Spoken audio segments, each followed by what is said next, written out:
হাজার হাজার মানুষ চলে আসলো, তারা সবাই হযরত মরিয়মের লালন পালনের দায়িত্বের জন্য আবেদন করলো।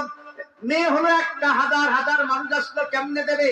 আল্লাহ তাআলা এবারে বললেন, যালিকা মিন আম্বাইল গায়বি নূহিহি ইলাইকা ওয়া মা কুনতা লাদাইহিম ইয ইউলকুনা আকলামাহুম আইয়ুহুম ইয়াকফুলু মারয়াম ওয়া মা কুনতা লাদাইহিম ইয ইয়াখতাসিমুন। আল্লাহ রাব্বুল আলামিন জানায় দিলেন, সমস্ত মানুষকে বললেন, তোমরা যারা মরিয়মের লালন পালনের দায়িত্ব নিতে চাও, তাজলা নদীর তীরে সারিবদ্ধ হয়ে দাঁড়িয়ে যাও।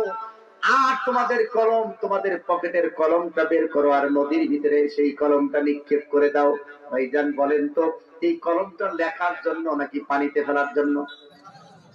আল্লাহ তাআলা কেমন এই কলমটা ভাইজান পানিতে ফেলেবার, এটা একটা কথা হইল নাকি?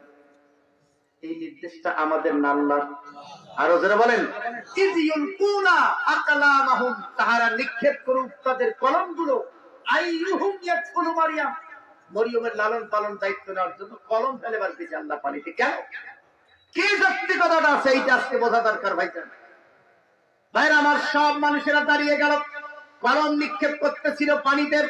পানিতে কলম নিক্ষেপ করতে গিয়ে দেখলো কারো কলম 180 মাইল থেকে দ্রুত চলে যায়, কারোটা তার চেয়ে কম, কারোটা তার চেয়ে কম। এইভাবে কারো কলমকে বলে গড়াচ্ছিল। ভাইরা আমার, সেই দিন আল্লাহ তাআলা কলম নিক্ষেপ করে বুঝাতে চাইলেন, যার কলমটা যত বেশি স্পিডে চলবে সে তত বেশি কলম দিয়ে 2 নম্বরই করেছে।